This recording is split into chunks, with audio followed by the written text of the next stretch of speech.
This is a spiny lobster, not to be confused with a red lobster. And most commonly you get lobster by trapping, diving, and then a method that isn't as common to a lot of people being what is called bully netting. Watch what I'm going to do. You see where his antennas are? You see where his antennas are? Yeah. The stick goes to his antennas. You go down like that. Boom. This up. Which is what this type of boat here is specifically made for.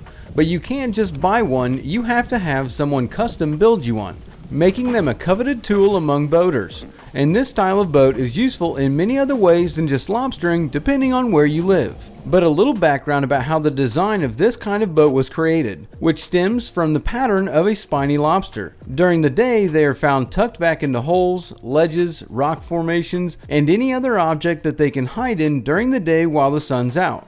Then when the sun goes down, the lobsters will come out of their holes and walk across the grass, the flats areas, and basically just the surrounding area of wherever they are currently at, depending on the migration pattern, time of year, and the water temperature.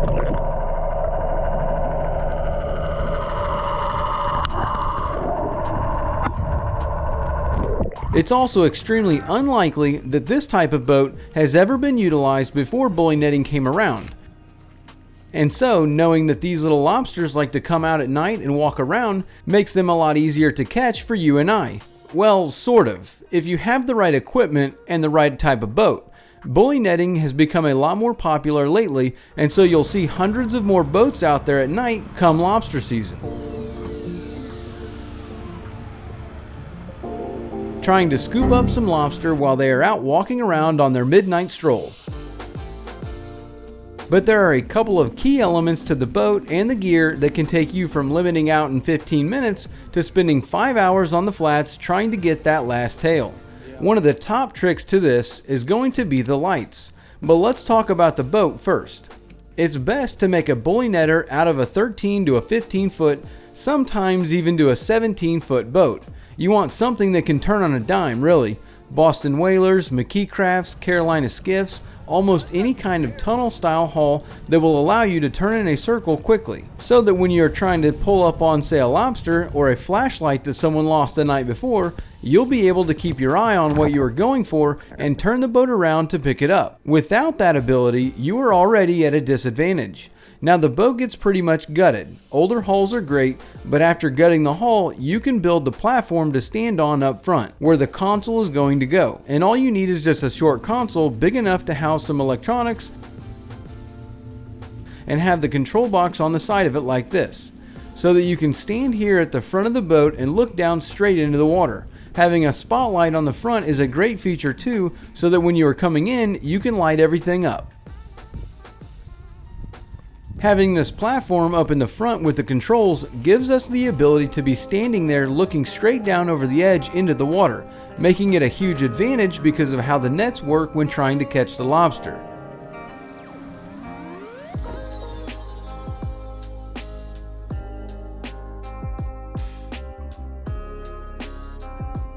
These are bully nets here. Basically, you've got a 12-foot pole. Some people will make them longer, some shorter. It'll depend on how deep you want to go when trying to net your catch. But then on the end of the pole, you've got a ring with a net on it, somewhere around the 16-inch diameter ring. And you want that ring to be almost on a 90-degree angle from the pole, so that when you put the net down in the water, it goes down flat on the bottom over the lobster. Then when the lobster kicks back when the net hits him, he shoots back into the net, and you can kind of move the net sideways or spin it a little so that the lobster hangs over the side of the ring in the net, keeping it in the net until you can bring it out of the water and drop it in the bucket to measure them. It's nice to put a little string on the end of the net like this too, so you can grab the string lifting up the net and dumping it out into the bucket. But that's just a no-charge tip, just a little something that you can pick up with a free subscription when you hit that subscribe button and subscribe to the channel. What's great about a little boat like this is that you only need like a 40, 50, or a 60 horsepower engine, and the thing's like a little rocket ship. But if you get up into the 15 or 17 foot range, then you are going to need something more along the lines of a 75 or a 90 horse. But the key deal here to making a successful bully netter, or actually the key factor to having the most fun when bully netting, is going to be those lights. Now you can go out and use spotlights like this one here that someone potentially had an argument about when they lost it on the boat that night, but that just doesn't work like you would think it would. The problem with using lights above the water like many boaters will do is that it creates a glare on the water, and you can barely see anything under the water because of the glare, let alone be able to turn around and get a shot at the lobster, making the trick to having a clear view being to have the lights down in the water. He's got tennis court lights hanging out over the water like this. You're talking about bright. I said to him one day, I said, hey, you gonna cook the lobster before you catch him or what? I said, hold up, wait a minute, something ain't right. You can use underwater lights, but for me, I'd look at it from the price point of view. Underwater lights can get super expensive. They take some serious work to install onto the boat, and depending on how your hull or the design that you're using to put them in is made up, they might not be pointing in the direction you want them. They run off of battery, which means you need some serious charging to be done to keep the battery or batteries up in order to hold the light for a decent amount of time, and just like any other light that we take and dunk down in the saltwater, they are guaranteed to fail. So taking the price point of view from this task of getting the lights down under the water, simpler is going to be way better in this situation. For these bully netters here, they are just made out of PVC tubing that are only about 2 to 3 feet in length, held in place with a rubber grommet and a couple of hose clamps to keep it from sliding up or down, but still having the ability to slide them down into the water whenever we want to use them. Then just taking a regular light bulb socket with a clear bulb in it and electrical taping it up on the end works phenomenally. All you need then is a small generator that you can plug the lights into. And voila, you've got some super powerful underwater lights that light up in a 15-foot radius around the front of the boat. With both of the lights together, as soon as you go over a lobster, they squat down and like try to hide. They think the sun just instantly came out and it's magically daytime now, making them super easy to catch.